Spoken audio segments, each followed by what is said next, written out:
The first thing to know about learning Spanish is that a language is not simply a bunch of words that you learn. Much more than that, it's a new way of speaking, a voice that you adopt and switch into.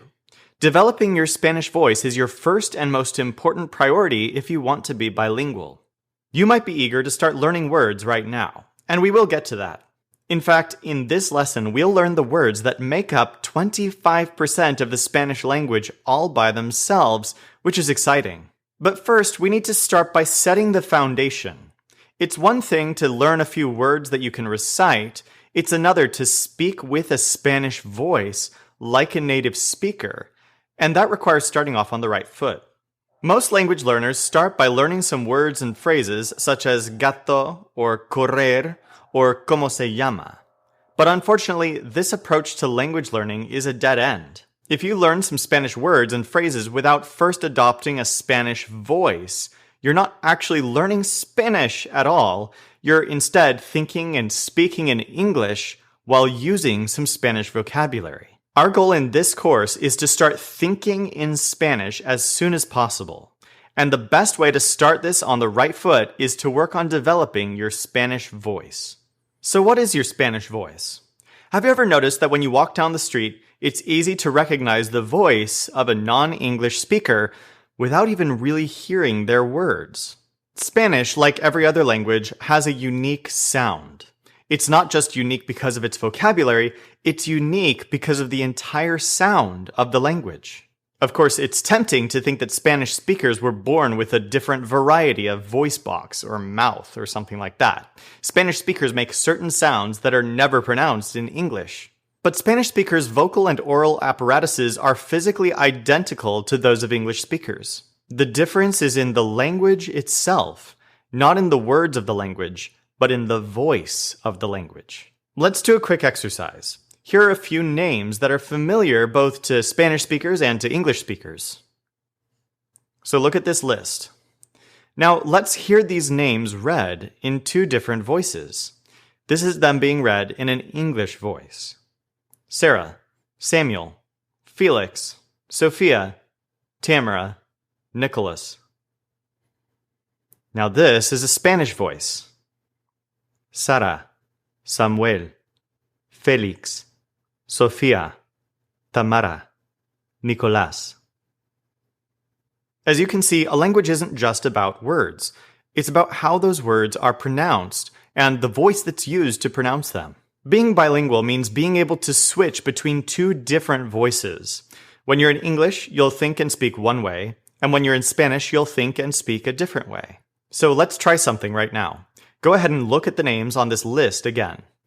Can you read them in a Spanish voice? If so, can you switch back and forth between an English voice and a Spanish voice? If you aren't yet familiar enough with Spanish pronunciation to have any confidence in doing this, that's fine. We'll learn the nuances of Spanish pronunciation in these first few lessons. But before we do, let's try something fun. Even if you don't know any Spanish, there's a good chance that you already have the skills to switch between languages. It's actually the same skill that you use to mock an accent from a different English-speaking region, maybe an Australian accent or a Texan drawl, or to mimic the voice of a friend or of a famous actor. See, we normally think that doing an impression of someone else's voice is just a fun joke or a party trick, but it also provides some very useful insights about language learning. Here's why. Let's say that right now, someone asked you to speak with a convincing Cockney accent as if you were raised on the streets of London. You could do one of two things. Option 1 is try to learn all the rules and norms for this accent, memorizing lists of idioms and pronunciation rules, then try to follow all of those rules while talking. Option 2 is simply to imitate Michael Caine. Obviously, option 2 sounds a lot easier. Using imitation, you don't even have to think about all the little rules of how an accent works. All you have to do is think of someone who speaks with the accent that you want to imitate and simply imitate that person. You can even switch into an Australian accent or an Irish accent or a Scottish accent without getting them mixed up, as long as you're familiar with individuals who speak with each of those accents. If you think of the voices of these people and can imitate their individual voices, it's a simple mental personality switch. Language learning is exactly the same. Speaking Spanish is not about memorizing thousands of rules that you have to call to mind at every moment. Instead, it's all about imitation and switching to a Spanish voice. Now let's go back one more time to that list of names.